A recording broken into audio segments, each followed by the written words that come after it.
Hello friends and welcome back to Dental Pathshala. Today I have a very important lesson for you. Today we'll be going to talk about the Psychoanalytic Theory or the Psychosexual Theory given by Sigmund Freud in 1905. It is one of the theories of child psychology. Actually, it is one of the most important theories of child psychology. So let's get started.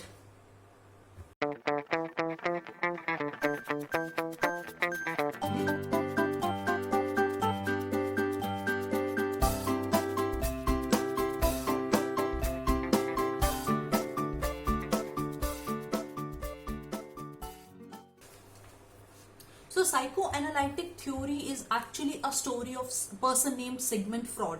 Sigmund Freud was an Austrian neurologist and he started doing some discoveries to get the name in medicine. Now he wrote so many books. He wrote a book on the 3 essays of theory of sexuality. He wrote Beyond the Pleasure Principle. He wrote Ego and the Egg and so many other books. When he was unable to get the fame, then he started getting depressed and doing some research on the development of the personality. Now he started doing the personality test on his own patients, and actually this theory was criticized at that point of time because this theory was so much involved in the sexual factors and the sexual satisfaction of a person and the personality of the sexual needs. So he was more into the psychosexual theory, so that's why this theory is also known as psychosexual theory. And at that point of time, 1905, it was not good to talk about all these things, and his theory was actually based on the sexual needs or sexual desires of a personality. So this theory was criticized at that point of time a lot, but this is a most important theory in the psychodynamic theories. So Sigmund Freud actually thought that personality is driven from the sexual instinct and it is the most important development of a person, and he described the psychosexual stages into 5 stages, and each stage the sexual energy is actually invested in the particular part which is known as the erogenous zone. Now this sexual energy is invested into erogenous zone and it is transferred to every stage. Now this is a child, when he is growing up, when he is getting bigger, this sexual energy is actually transferred from one factor to another. So all of the stages of life are sexually driven, and the factor which is driving this energy, the sexual energy, is known as the erogenous zone. Now he described the state of mind according to this. He has given 2 models, the topographic model and the psyche model. Now the topographic model is the model of human mind. Freud, according to him, the human mind is divided into 3 minds: the conscious, pre-conscious and subconscious mind. Now the conscious mind is the mind which we are paying attention to, which we are aware about. Now most of our thoughts, most of our perceptions, most of our attention, most of the objects we see which we are aware of are the part of our conscious mind, which we pay attention to, which is our awareness mind. The subconscious mind is the mind where we are not aware of. We are not aware of what we are thinking. For example, our unacceptable sexual desires, Sigmund Freud described as under the subconscious or unconscious mind, which we don't think about, but it's still there inside our head, which comes in our sleep, which comes in our dreams. So now this subconscious or unconscious minds is the mind which is full of shameful experiences, which is the mind which needs selfishness, which is a mind of selfish needs, which is full of our desires which cannot be fulfilled, which is full of fears. Now this unconscious mind is which is out of our reach, which we don't think, which is the dumb box of our urges, which is the box full of our ideas which we are not aware of. Now the pre-conscious mind is actually your classroom. You are in a pre-conscious mind in your classroom which you are aware of but you are not paying attention to. Like you are still present in your class but you don't know what the teacher is teaching. But you are present physically, mentally you are present, mentally you are not fully present in the class. So this is your pre-conscious mind where you are present but you are not aware of, you are not paying attention to everything. So this is the mind which is full of our memories, which is full of knowledge. So this is the pre-conscious mind. Now he described this mind as an iceberg.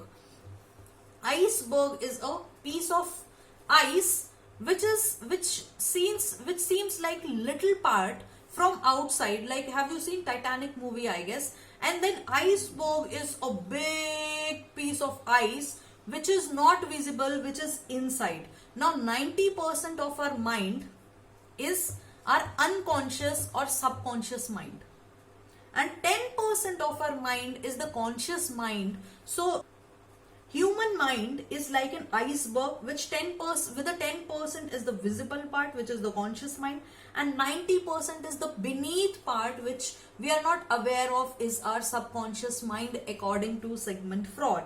The psyche model is the personality of a person. Now this is a person, suppose this is you or me or anyone, suppose this is me, and this part, and I want to eat chocolate. Now when I am doing my workouts, when I am dieting, not diet, healthy diet, then there is one part of me which is saying to eat chocolates with my brother, and there is another part which is saying no, you need to reach your goals and then you can have as many as chocolates you want.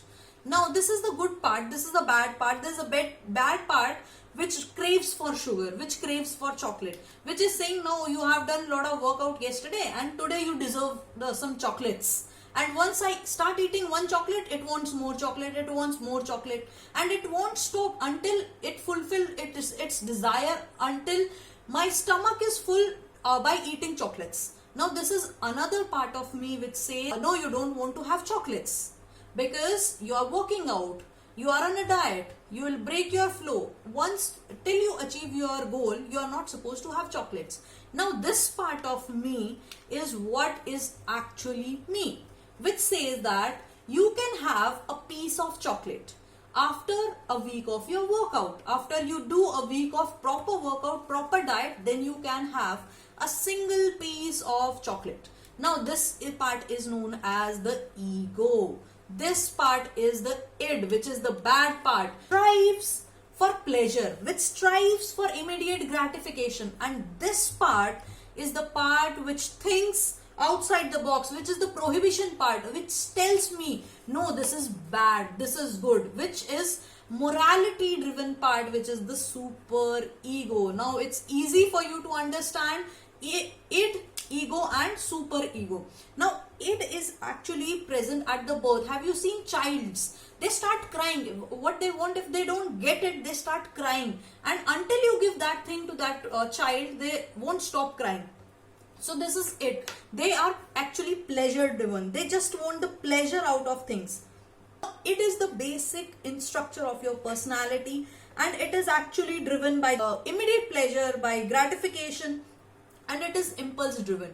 Now the ego is that part of you which tells you the reality, which makes the judgment. Now this is part of me which is eating a chocolate, a piece of chocolate after a week of workout. So this is actually the judgment part, which makes the judgment, which lies between the id and the superego. Now this is this works on the reality principle.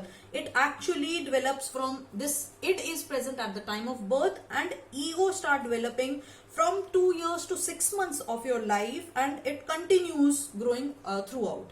Now superego is the prohibition which you have learned from your parents, which you have learned from society, which you have learned from the culture. Now whatever the regulations a child has put on is the superego part. Now is the superego part. It produces the feeling of shame and guilt. Like if I'm fat, then it tells that you are fat. You are not supposed to eat chocolates until you lose weight. So this is based on the ethics and the morals and the social cultures which are learned from the environment. So these are the two models which are described by the Sigmund Freud. Ego deals with the reality of the individual. Now when anxiety or when the anger is overwhelming us, then that time ego must defend ourselves. Ego defends ourselves, and in that case we study the techniques which are known as the ego defense mechanism. Unconsciously blocking the impulses or distracting the impulses. Now displacement is when you are angry or when the desires or impulses, you are actually substituting, you are displacing your anger onto something or onto some individual or person. Like you're displacing your anger, you're displacing your anxiety onto either onto a person or an object. For example, if this is a classroom and a teacher scolds a student, right? So that case, the teacher has thrown the student out of the class. Now the student slams the door and goes out of the class. Now this student will take his anger either on his sister, family member, or an object like the door, or sometimes juniors also. So this is like the displacement. The individual is displacing his ego, his anger onto some individual or onto some object. So displacement is the transfer of the desire or impulses onto a substitute person or an object. Projection is when somebody is projecting the anger onto somebody else. Like for example, if I am angry on something and my mother is asking to prepare veggies and I am so angry that I don't want to eat veggies. Now I am telling my mother that my brother is angry and he slept off and he doesn't want to eat veggies. So what I am doing is I am projecting my anger onto my brother and telling her, now my mother thinks that my brother, we had a fight and my brother is angry and he doesn't want to eat veggies, and now this I am projecting my anger, I am projecting my desires, I am projecting the ego onto my brother. So this is the projection where I am projecting or we are projecting the ego on somebody else. The third one is the reaction formation. What we are doing is we are reacting onto our ego. For example, if someone is angry on something, then we are actually doing the opposite thing of that. For example, if I am angry, I start laughing. That means I am doing the exactly opposite of that impulse. When I am angry, the impulse of angry is the laughing. So what we are doing is we are projecting our ego or we are defending our ego by doing the opposite reaction to it. So we are reacting in an opposite manner to that impulse. That is, when I am angry, I am laughing. That means you are actually reacting the ego towards that. Now regression. Regression is when somebody is regretting the impulse or regretting the feeling for that moment. For example, if I have a nail biting habit, okay, and I start growing nails 1 month before my exam so that I can bite my nails during my exams time. Now I am regressing my anger, I am regressing the pattern, I am regressing my anxiety and for the exams. I am keeping it for the exams, but for time being I am regressing the impulses. So this is regression. Now repression is the expulsion of the thought or expulsion of the memories. Stop thinking about the incidents which is making you angry. That is repression. I am not keeping it reserved for later on for future, like how girls fights in a relationship, like this is the regression, keeping it and reserving it for some incidents. Repression is you try to forget the incidents. For example, you have caught your boyfriend cheating on you, and because you love your boyfriend so much, so you repress that feeling because that creates you, that makes you anxious, that gives you anger. So you are repressing that feeling and you are trying to forget that incident. So that is repression.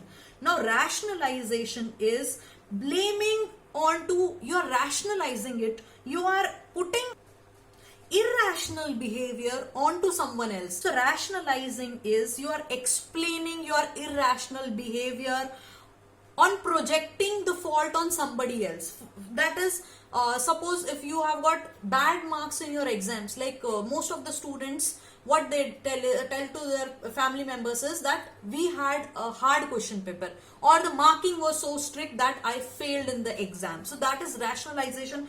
You are putting blame on the teacher, you are putting blame on the pattern of the question paper. So this is rationalization. Denial is the denial of reality. Now for example, suppose a boy proposed a girl. Now this girl rejected this boy. Okay. Now this boy keeps on proposing her and he is in a state of denial that this girl rejected him.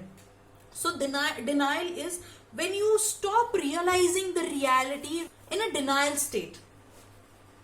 Identification is you are identifying your personality into someone else's personality. Coming to the Sigmund Freud stages of development. So Sigmund Freud described 5 stages: oral stage, anal stage, phallic stage, latency stage, and the genital stage. And there is a term fixation. Now, if any of the, as the child grows, if any of the stage or any of the desired, any of the sexual gratification is not fulfilled, any of the sexual desire, which Freud has explained in each stage, how the sexual desires are fulfilled, how a child requires a sexual desire in each of the stages.